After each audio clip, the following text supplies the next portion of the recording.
नमस्कार दोस्तों, स्वागत है आप सभी का हमारे चैनल एसटीएम ऑनलाइन क्लासेस में।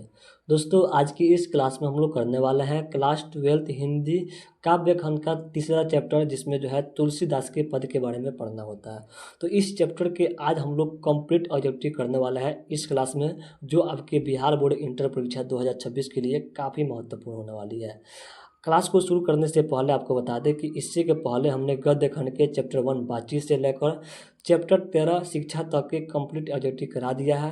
अगर आपने उसको नहीं किया है तो इस वीडियो के डिस्क्रिप्शन में उसका लिंक दिया है, या फिर इसी चैनल के प्लेलिस्ट में जाकर उन सभी क्लासों को जरूर कर लीजिएगा। बहुत ही शानदार तरीके से सभी क्लासों को हमने यहाँ पे समाप्त किया है। तो चलिए बिना देरी किए, बिना समय कमाए हम लोग क्लास को शुरू करेंगे। क्लास को शुरू करने से पहले एक बार माँ सरस्वती की आशीर्वाद ले लेते हैं। तो प्रेम से बोलिएगा माँ सरस्वती की जय। चलिए अपने क्लास की ओर बढ़ते हैं। तो आज के इस क्लास का पहला प्रश्न आपके स्क्रीन पर दिख रहा होगा। प्रश्न संख्या 1 क्या कह रहा है कि निम्न में से कौन सी रचना जो है तुलसीदास की है। ऑप्शन ए में दिया है करबक, ऑप्शन बी में दिया है छपय, ऑप्शन सी में दिया है पुत्र वियोग और ऑप्शन डी में दिया है पद। तो जो आपका यह तीसरा चैप्टर है इसका नाम क्या है, तो इसका नाम है पद। ऑप्शन क्या हो जाएगा, डी यहाँ पे सही उत्तर हो जाएगा पद। जो आपका दूसरा चैप्टर है उसका नाम भी पद ही है और तीसरा चैप्टर का नाम पद ही है। लेकिन जो दूसरा चैप्टर है वह आपके सूरदास के पद है, जिसमें कृष्ण भक्ति की बात की गई है। और जो तीसरा चैप्टर है यह आपके तुलसीदास के पद है, जिसमें राम भक्ति के बारे में बात की गई है। यहाँ पे ऑप्शन क्या हो जाएगा, डी इस प्रश्न का सही उत्तर हो जाएगा। अगले प्रश्न की ओर बढ़ते हैं। प्रश्न संख्या 2 क्या कर रहा है कि तुलसीदास जी का जन्म कब हुआ था। ठीक है, तुलसीदास जी का जन्म कब होता है, 1540 ईस्वी में, 1543 में, 1545 में या फिर 1550 में। तो तुलसीदास जी का जन्म जो होता है 1543 ईस्वी में। ऑप्शन क्या हो जाएगा, डी यहाँ पे सही उत्तर हो जाएगा। अगले प्रश्न की ओर बढ़ने से पहले आपको बता दें कि अगर आप इस चैनल पर नए हैं तो चैनल को सब्सक्राइब करके बेल आइकन को प्रेस कर लीजिए। और हाँ, वीडियो को शेयर करना नहीं भूलना है। अपने जितने भी भाई बहन हैं, दोस्त हैं, या फिर जो भी आपके व्हाट्सएप ग्रुप है वहाँ पर एक बार वीडियो को शेयर कर दीजिएगा। अगला प्रश्न है 3 नंबर कि तुलसीदास जी का जन्म जो है 1543 में हुआ तो है, लेकिन कहाँ हुआ है। ऑप्शन ए में दिया है राजापुर बांदा में, ऑप्शन बी में दिया है अयोध्या में, ऑप्शन सी में दिया है हाजीपुर, ऑप्शन डी में दिया है प्रयाग में। तो ये तुलसीदास जी का जो जन्म होता है वह होता है आपके यूपी अर्थात उत्तर प्रदेश के राजापुर बंदर में। ऑप्शन यहाँ पे ए इस प्रश्न का सही उत्तर हो जाएगा।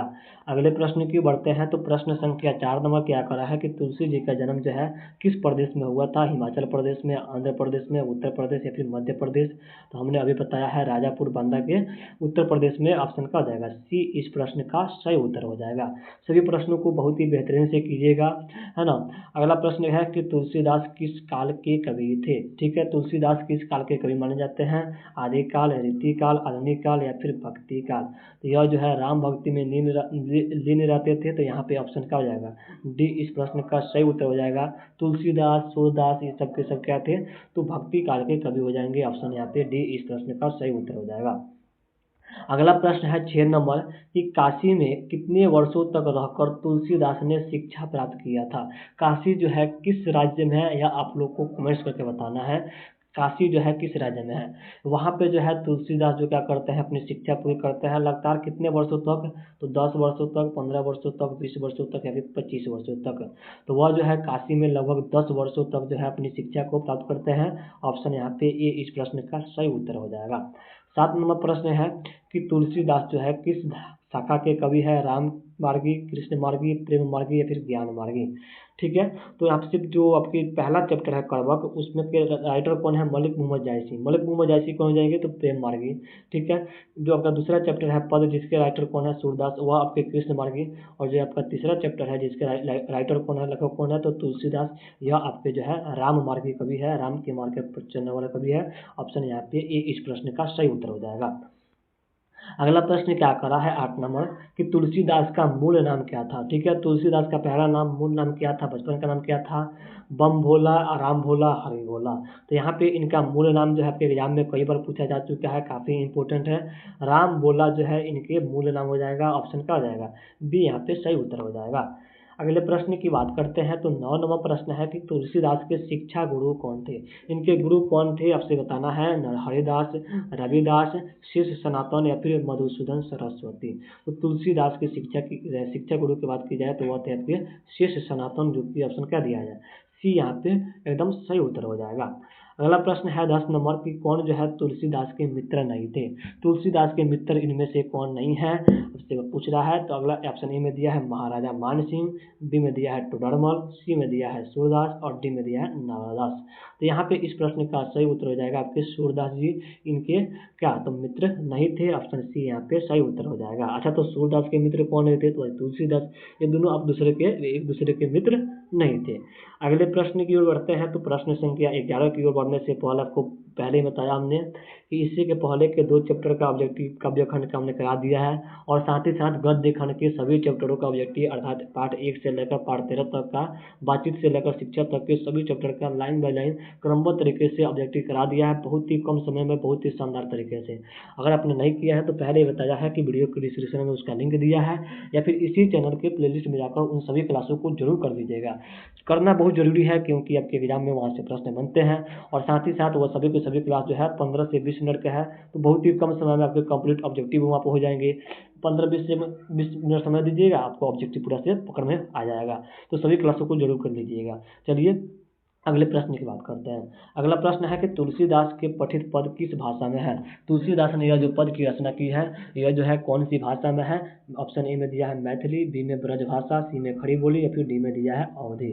तो तुलसीदास की जो पद है वह आपकी अवधी भाषा में है। ऑप्शन क्या हो जाएगा, डी इस प्रश्न का सही उत्तर हो जाएगा। अगला प्रश्न क्या करा है, 12 नंबर प्रश्न है कि पाठ्य पुस्तक में संकलित तुलसीदास के पद तुलसीदास कि किस कृति से लिए गए हैं। यह जो आपका पद है वह कहाँ से लिया गया है। जैसे कि कड़बक है, कहाँ से लिया गया है, तो पद्मावत से। उसी प्रकार के यह जो पद है यह कहाँ से लिया गया है। ऑप्शन ए में दिया है दोहावली, बी में दिया है रामलला नच्छा, ऑप्शन सी में दिया है कवितावली, ऑप्शन डी में दिया है विनय के पद से। तो यहाँ पे इस प्रश्न का सही उत्तर हो जाएगा आपका ऑप्शन डी, विनय के पद से यह पद लिया गया है। ऑप्शन डी को लॉक कर देते हैं। चलिए अगले प्रश्न की बात करते हैं। प्रश्न संख्या 13 नंबर है कि तुलसीदास को किस चीज की भूख है। तुलसीदास को जो है किस चीज की भूख थी, यश प्राप्त करने की, भक्ति की, धन की, या फिर कुछ ही चीज की भूख नहीं थी। तो इनको किस चीज की भूख थी, तो भक्ति की भूख थी। किसकी भक्ति की, तो राम भक्ति की। ठीक है, किनकी भक्ति की भूख थी, तो राम भक्ति की यहाँ पे भूख हो जाती है। ऑप्शन क्या हो जाएगा, बी एकदम सही उत्तर हो जाएगा। 14 नंबर प्रश्न क्या कर रहा है कि तुलसीदास ने प्रथम पद में किस स्तुति की है, किसकी स्तुति की है। इस पद में टोटल 2 पद है, ठीक है, एक पद 2 पद। तो पहला पद में यह जो है किसके बारे में बातें करते हैं, किस चीज़ की वो स्तुति करते हैं, भगवान गणेश की, भगवान शिव की, भगवान नहीं माता सीता की। तो यहाँ पे इस प्रश्न का सही उत्तर हो जाएगा ऑप्शन सी, सीता माता की पहले स्तुति में क्या करते हैं, तो यहाँ पे सॉरी पहली पद में स्तुति करते हैं। पहली पद में इनकी वर्णन करते हैं किनकी, तो माता सीता की। अच्छा, माता सीता किसकी पत्नी थी आप लोग को बताना है ना, किनकी पत्नी थी माँ सीता। अगला प्रश्न क्या है कि तुलसीदास ने प्रथम पद में अपना परिचय किस रूप में दिया है। तुलसीदास जो है अपना परिचय जो है माँ सीता से बताता है कि मैं कौन हूँ, क्या है ना, किस रूप में बताते हैं, तो माँ सीता से बताते हैं। इसमें दिया है ऑप्शन ए में राम भक्त के रूप में, महाकवि के रूप में, दीन दुखिया के रूप में, या फिर सीता के दास के रूप में। तो तुलसीदास जो है माँ सीता से कहता है कि माँ सीता मैं आपके क्या हूँ, एक दास के रूप में हूँ। ऑप्शन क्या हो जाएगा, डी यहाँ पे सही उत्तर हो जाएगा। दास अपने माता सीता के दास के रूप में जो है अपना परिचय यहाँ पे प्रस्तुत करते हैं कौन, तो तुलसीदास जी। अगले प्रश्न की बढ़ते हैं। तो प्रश्न संख्या 16 नंबर का है कि दूसरे पद में तुलसीदास ने अपना परिचय किस रूप में दिया है। पहला पद में माँ सीता के दास के रूप में दिया है, और दूसरा पद में एक भिखारी के रूप में दिया है। ऑप्शन यहाँ पे सी इस प्रश्न का सही उत्तर हो जाएगा। कंफ्यूज नहीं होना है, पहला पद में सीता माँ के दास के रूप में और दूसरा पद में एक भिखारी के रूप में। यहाँ पे कंफ्यूज नहीं होना है, कोई भी प्रश्न आपसे एग्जाम में बन सकता है। चलिए अगले प्रश्न की बात करते हैं। प्रश्न संख्या 17 नंबर क्या कर रहा है कि तुलसीदास के दोनों पदों में किस रस की व्यंजना हुई है। ठीक है, इस दोनों पदों में जो है कौन सी व्यंजना हुई है, किस रस की, वात्सल्य की, भक्ति की, रौद्र की, या फिर श्रृंगार रस की। तो यहाँ पे दोनों पदों में जो है आपके भक्ति रस की चर्चा हो जाती है। ऑप्शन क्या हो जाएगा, बी यहाँ पे सही उत्तर हो जाएगा, एकदम बी यहाँ पे करेक्ट उत्तर हो जाएगा। अगर आपने अभी तक भी चैनल को सब्सक्राइब नहीं किया है तो क्या कर रहे हैं, मेरे बात को समझ नहीं रहा है आप लोग, चैनल को सब्सक्राइब कर लीजिए। आपके लिए यह चैनल बहुत लाभकारी होने वाली है। जितना आप सोच नहीं सकते हैं उससे ज़्यादा यहाँ पे हम आपको देने वाले हैं। बस थोड़ा सा सब्र करना होगा, चैनल को सब्सक्राइब करके रखना होगा, क्योंकि आपके लिए यहाँ पे बहुत सारी चीज़ें ऐसे लेकर आएंगे जो आप सोच भी नहीं सकते हैं। इस चैनल पर आपको बहुत कुछ मिलेगा इस बार, ठीक है। तो चैनल को जरूर सब्सक्राइब कर लीजिएगा। चलिए बढ़ते हैं अगले प्रश्न की ओर। अगला प्रश्न क्या कर रहा है, कवटुंक अम्ब अवसर पाई में अम्ब संबोधन किसके लिए है। यह जो पंक्ति है या इसी पद की है, इसमें जो है अम्ब शब्द जो है किसके लिए है, अम्ब अम्ब शब्द किसके लिए है, सीता माँ के लिए, राधा माँ के लिए, अंजनी के लिए, अंजनी माँ के लिए। तो ऑप्शन यहाँ पे इस पंक्ति में या फिर इस पद में जो है माता सीता के वर्णन किया गया है। तो ऑप्शन यहाँ पे क्या हो जाएगा, ये इस प्रश्न का उत्तर सही हो जाएगा। अम्ब मतलब कि माता सीता को यहाँ पे दर्शाया गया है। चलिए अगले प्रश्न की बात करते हैं। तो अगला प्रश्न क्या है कि कौन सी कृति तुलसीदास द्वारा रचित नहीं है। इसमें से कौन जो है तुलसीदास की नहीं है। तो हनुमान बाहुक इन्हीं की है, रामायण इनकी नहीं है, ठीक है। हनुमान बाहुक इन्हीं की है, गीतावली इन्हीं की है, और बरेवा रामायण इन्हीं की है। रामायण इनकी कृति नहीं है। तो रामायण किनकी कृति है भाई, तो रामायण जो है वाल्मीकि जी की कृति है। रामायण किसकी कृति है, तो वाल्मीकि जी की कृति हो जाएगी। ऑप्शन यहाँ पे क्या हो जाएगा, बी इस प्रश्न का सही उत्तर हो जाएगा। महर्षि वाल्मीकि की कृति कौन सी है, तो रामायण है, ठीक है। चलिए अगले प्रश्न की ओर बढ़ते हैं। अगला प्रश्न क्या है 20 नंबर कि रामचरितमानस किसकी रचना है। हाँ, यह इनकी रचना है। रामायण जो है वाल्मीकि जी की रचना है, और रामचरितमानस जो है तुलसीदास जी की रचना है। ऑप्शन यहाँ पे क्या हो जाएगा, बी इस प्रश्न का सही उत्तर हो जाएगा। चलिए रामचरितमानस से और सारे संबंधित प्रश्न यहाँ पे देख लेते हैं, ताकि यहाँ से भी प्रश्न बनता है। जैसे कि रामचरितमानस जो है किस भाषा में लिखा गया है। तो यहाँ पे जो आपके तुलसीदास जो है वो ज़्यादातर करके इनकी जितनी सारी रचनाएं हैं वह अवधी भाषा में मिली है। तो यहाँ पे इसका सही उत्तर क्या हो जाएगा, अवधी भाषा। रामचरितमानस जो है अवधी भाषा में लिखी गई है। ऑप्शन सी को करेक्ट किया जाता है। चलिए अगले प्रश्न की ओर बढ़ते हैं। तो प्रश्न संख्या 22 है कि रामचरितमानस का प्रधान रस क्या है। इसमें जो है कौन सी बातें किस बारे में बातें की गई है, वीर रस के, श्रृंगार रस के, करुण रस के, या फिर भक्ति रस के। तो यहाँ पे इस प्रश्न का ऑप्शन डी सही उत्तर हो जाएगा। रामचरितमानस में जो है भक्ति रस का वर्णन किया गया है।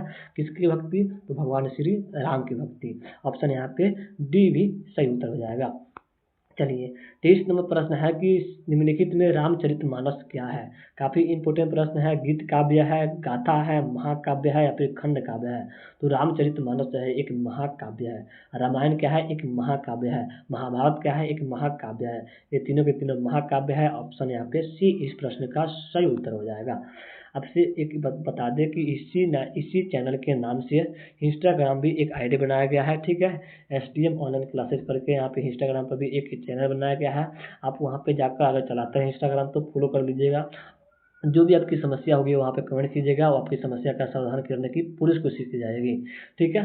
चलिए तो यहाँ पे अगला क्वेश्चन क्या है, इंस्टाग्राम आईडी का लिंक भी डिस्क्रिप्शन में दिया है, वहाँ से आप जाकर डायरेक्ट फॉलो कर सकते हैं।